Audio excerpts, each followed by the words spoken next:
Hai, hari ini aku akan Q&A dengan dosen. Ini dosen bahasa Indonesia, tapi ngajar di peternakan.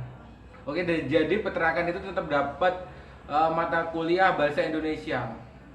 Pertanyaan pertama, jelaskan perkembangan bahasa Indonesia hingga menjadi bahasa resmi kenegaraan hingga saat ini.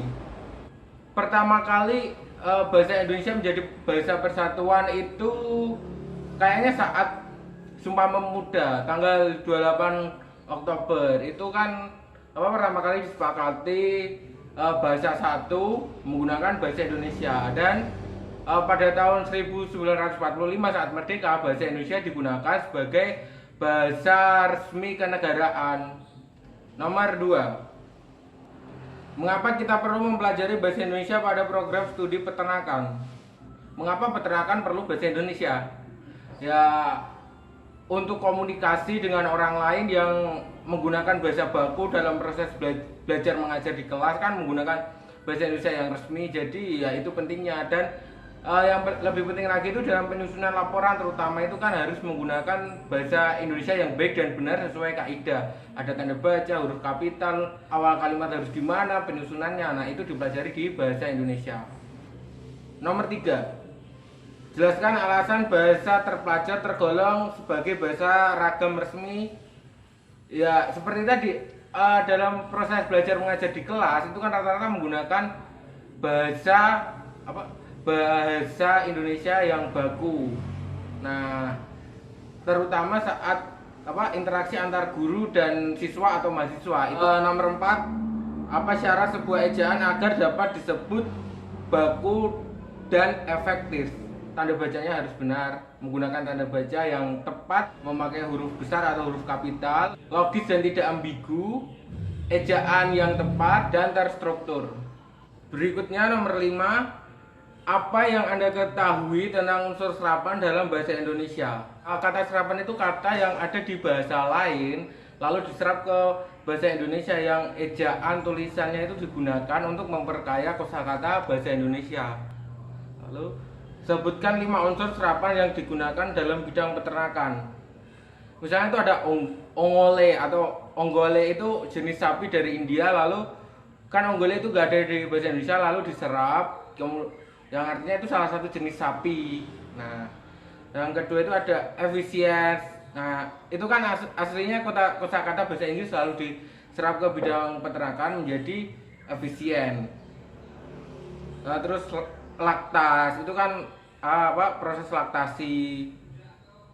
Vivipars diserap menjadi vivipar, dan inventars diserap kan jadi di bahasa Indonesia disebutnya inventaris. Selanjutnya nomor 6, sebutkan dan jelaskan pola kalimat sempurna atau utuh dalam bahasa Indonesia. Susunan kalimat itu gini, ada SPOK, subjek, predikat, objek, keterangan. Nah, minimal itu memenuhi 3 aspek, yaitu SPO, subjek, predikat, objek. Contohnya, kakak sedang memanen jagung. Nah, kakak sebagai subjek, sedang memanen sebagai predikat, dan jagung sebagai objek. Oke, lanjut nomor 7, jelaskan perbedaan bahasa lisan baku dan bahasa tulis baku. Bahasa lisan baku adalah penggunaan bahasa dalam percakapan, misalnya ketika proses belajar mengajar. Sedangkan ragam bahasa tulis baku biasanya digunakan dalam laporan ilmiah. Ejaannya harus benar, susunan kalimatnya harus utuh gitu sehingga mudah dipahami. Penempatan huruf kapital juga harus benar sesuai kaidah yang berlaku. Nomor 8, jelaskan mengenai ketentuan kohesif dan koherensif dalam paragraf. Koherensif berhubungan dengan isinya atau konteksnya. Kohesif berkaitan dengan penggunaan atau pemilihan kata-katanya, kata-kata yang digunakan. Misalnya satu paragraf memiliki gagasan utama, tapi karena susunan kata-katanya tidak padu, maka paragraf tersebut tidak kohesif. Intinya koherensif itu isinya, dan kohesif itu cara menyampaikan isi tersebut, pemilihan kata-katanya, lalu tanda bacanya, atau mau disusun bagaimana agar mudah dimengerti. Nomor 9 selanjutnya, buatlah kalimat majemuk, setara, dan bertingkat. Contoh kalimat majemuk setara itu misalnya acara konser tersebut ditonton oleh ribuan orang. Dan yang contoh bertingkat itu meskipun acara ini sepi penonton, acara ini harus tetap dilanjutkan. Nah, itu contohnya yang setara dan bertingkat seperti itu. Terakhir dari bab Romawi 1, buatlah satu penutup surat dinas dengan ragam resmi. Demikian surat permohonan ini kami ajukan, kiranya Bapak berkenan mengabulkan permohonan tersebut demi pendukung terlaksananya kegiatan Porseni SMA Tidar. Atas perhatian Bapak kami ucapkan terima kasih. Seperti itu contoh penutup surat dinas yang resmi.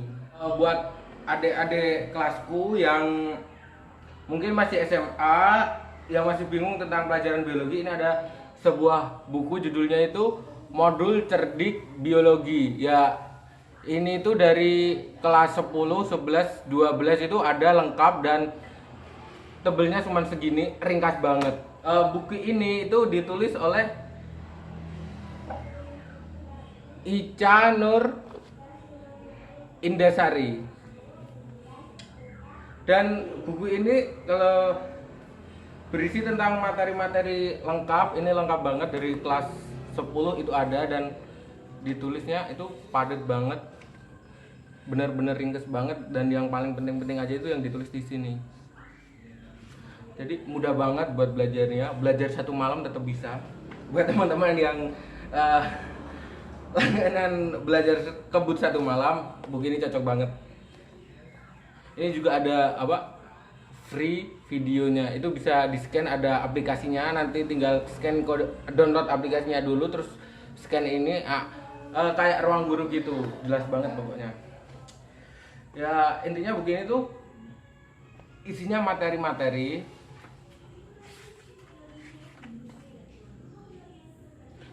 disampaikan secara runtut, jadi teman-teman gak akan bingung. Yang disayangkan dari buku ini tuh dia ngambil contoh-contohnya tuh gambar kayak gini, gambar gak jelas gitu. Mending contoh-contohnya itu dibuat animasi gitu biar lebih mudah dipahami daripada gini terus cetakannya gini, kadang ada gambar yang gak jelas. Tapi buku ini tetap worth it sih. Kalau ya masalah contoh-contoh tadi kan teman-teman bisa nyari sendiri contoh-contohnya di internet. Terima kasih, saya Erdan Chandra. See you next game. Wes tak coba kanggo lalekno